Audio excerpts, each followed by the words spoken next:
السلام عليكم ورحمة الله. يا رب تكونوا بصحة وسلامة. النهاردة هنعمل سوا الحلق القمر ده. هنعمله بمنتهى السهولة وبحاجات بسيطة جدا، وإن شاء الله يعجبكم. ويا ريت ما تنسوش تشتركوا في القناة، تضغطوا على اشتراك اللي تحت الفيديو، هيظهر لكم جرس الإشعارات، تضغطوا على الكل علشان يوصلكم كل جديد بقدمه، وما تنسوش اللايك والشير. يلا بينا نبدأ. بسم الله.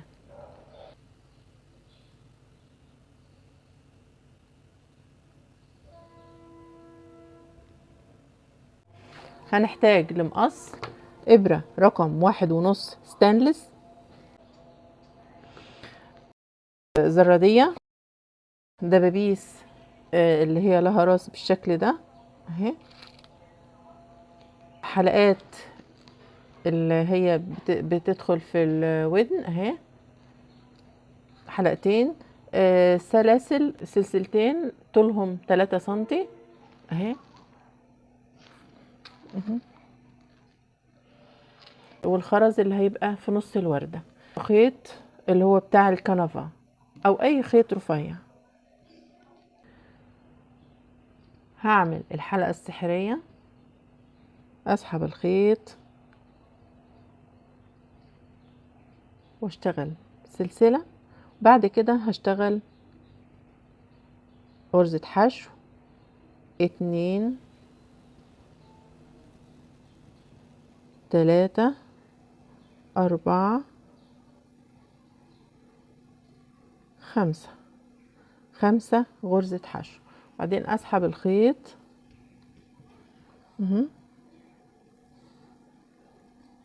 وفي اول غرزة حشو اخدتها هدخل اهو اشتغل منزلقة،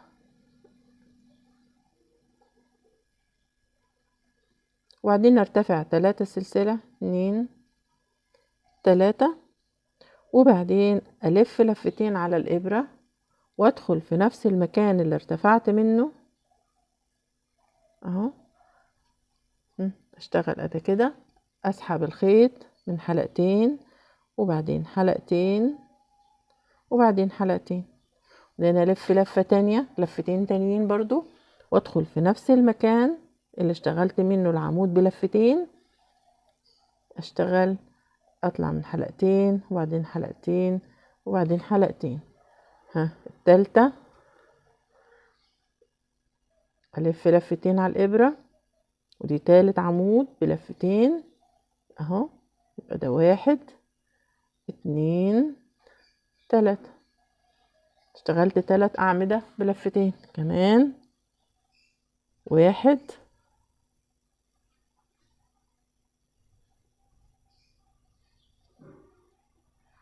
ده 4، يبقى كده 5 عمود كده 5 اعمدة بلفتين 2 4 5. وبعدين اشتغل 3 سلسلة وفي نفس المكان برضو اللي هي خدت منه الاعمدة والارتفاع 3 سلاسل، اشتغلت 3 سلاسل هدخل في نفس المكان اشتغل منزلقة بالشكل ده، وبعدين ادخل في الغرزة اللي بعديها او الفتحة اللي بعديها اهي، اشتغل منزلقة تمام. وبعدين اشتغل 1 2 3 سلسلة والف لفتين على الابرة واشتغل في نفس الفتحة التانية اللي انا خدت فيها المنزلقة الاولانية والثلاث سلاسل الارتفاع، اشتغل عمود بلفتين، ده 1 2 3، وبعدين لفتين اهمت على الابرة وادخل في نفس الفتحة، اطلع من الحلقتين وبعدين حلقتين وبعدين حلقتين وبعدين كمان لفتين وادخل في نفس الفتحة، اشتغل اسحب الخيط من حلقتين وبعدين حلقتين وبعدين حلقتين كده اطلع من حلقتين حلقتين حلقتين في نفس الفتحة برضو اهي كده كده اشتغلت 2 4 5. هشتغل 3 سلسلة، وفي نفس المكان اللي بشتغل فيه الأعمدة اشتغل غرزة منزلقة. يبقى دي تاني فتحة اشتغلت فيها تاني ورقة اهي. وفي الفتحة اللي بعدها التالتة هدخل فيها اشتغل منزلقة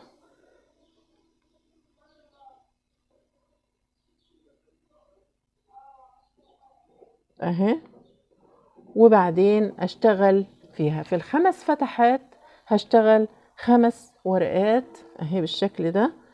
1 2 3 ارتفع ب3 سلاسل، وبعدين لفتين على الابرة، وفي نفس الفتحة اشتغل عمود بلفتين اهو، لفتين، وبعدين في نفس الفتحة هشتغل اسحب الخيط من 2 2 2، وبعدين لفتين وارجع تاني اسحب الخيط من حلقتين حلقتين حلقتين.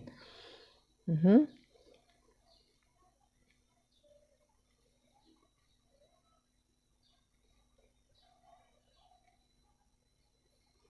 1 2 3، وفي نفس الفتحة اشتغل منزلقة، وبعدين ادخل في الفتحة اللي بعديها اشتغل برضو منزلقة، وبعدين ارتفع 3 سلاسل. خلصت ال4 ورقات اهو. دخلت في اخر فتحة اهي، هدخل فيها واشتغل منزلقة اهي، وبعدين برتفع 3 سلاسل. 1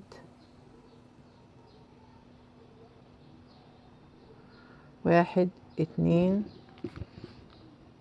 3، وبعدين لفتين واشتغل في نفس الفتحة،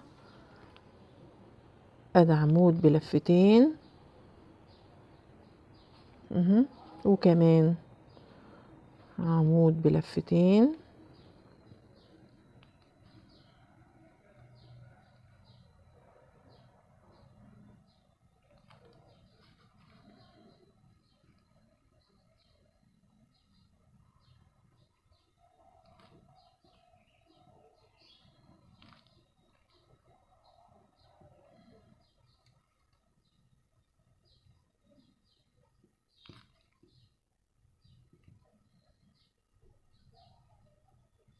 ادي كده 5 اعمدة بلفتين. هشتغل 3 سلسلة 1 2 3، وبعدين ادخل في نفس الفتحة اللي اشتغلت فيها ال5 اعمدة اهي، اشتغل منزلقة، وبعدين في الفتحة اللي بعديها هنا هشتغل منزلقة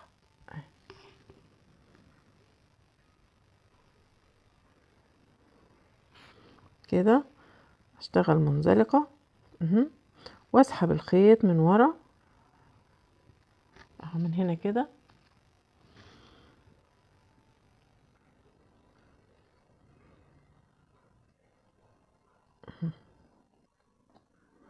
تمام، وبعدين اقص الخيط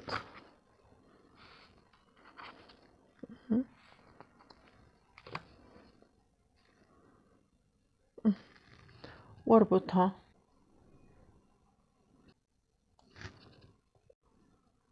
وكمان ربطة اهي، وبعدين اقص الزيادات. هعمل للفردة بتاعة الحلقة الواحدة 8. تمام، عملت 16 وردة بالشكل ده. تمام، هبدأ اركب الخرز فيها بالدبوس ده. لقيت الخرز التاني ده صغير قوي، يعني مش هيبقى باين اهو كده. لو عملته بالشكل ده هيبقى مش باين خالص من الدبوس. تمام، فجبت خرز اكبر شوية ولونه متناسب مع اللون الابيض اهو. جبت اللون ده، اي لون هيليق عليه. تمام، وبدخله هنا بالشكل ده اهو، بيبقى كده. تمام، وبعدين هنا اقص الدبوس كده اهو. هيبقى الجزء اللي هيبقى اعمل منه الدايرة، اقص الدبوس بالشكل ده. وبعدين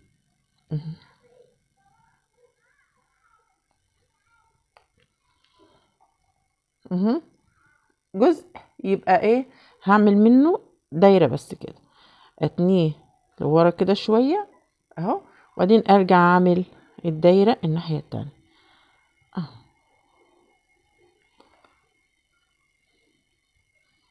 اهو كده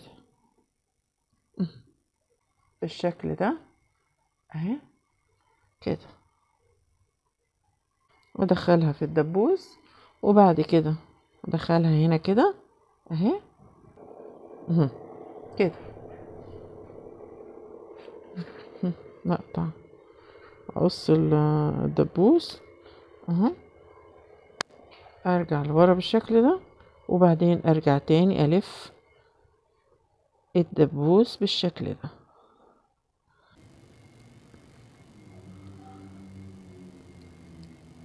اه، بالشكل ده اه، لغاية ما اخلص كل الوردات بالشكل ده، وبعدين ارجع لكم. هنبدأ نجمع الحلق، اي الحلقة اللي بندخلها في السلسلة اهي، هفتحها شوية اهي كده تمام. بعد كده ادخل فيها السلسلة هنا، وبعدين ادخل ادي اول وردة اهي، الحلقة دي كده اهي كده، وبعدين كمان واحدة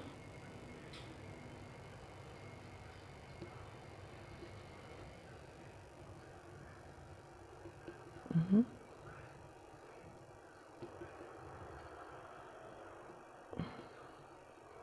وكمان واحدة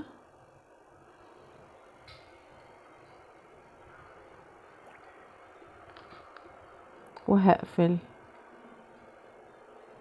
الحلقة هنا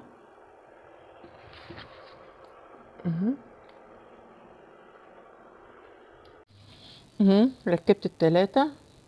بعد كده بركب اهي واحدة في الاخر هنا اهي، واقفل عليها كده بالشكل ده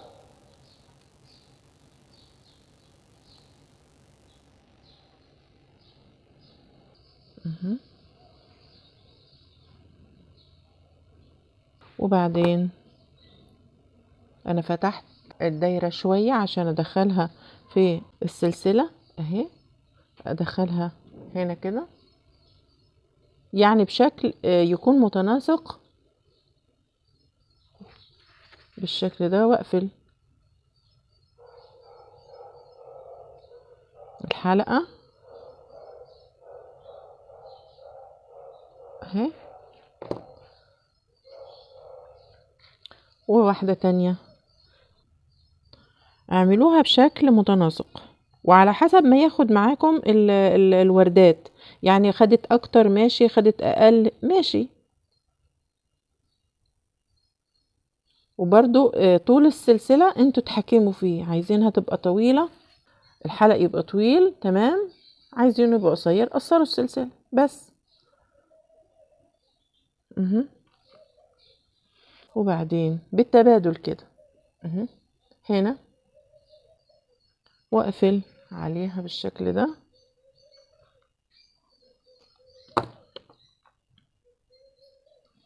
هتبقى كده اهي.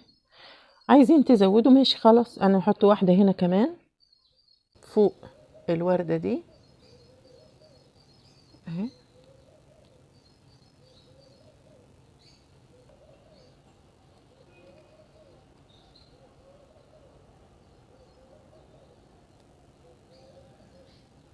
تمام كده بالشكل ده. اطراف الخيط لو موجودة من ورا نقطة شمع او صمغ بتلزقوها اهو. الحلق هيبقى بالشكل ده، الحلق هيبقى بالشكل ده، عايزين تقصروه تمام، عايزين تطولوه تمام. اهو كده خلصنا الحلق. ده الشكل النهائي بتاعه، شكله شيك، وتعمليه بأي لون يناسب اللبس بتاعك، وإن شاء الله يعجبكم وتقدروا تنفذوه بسهولة. مع السلامة.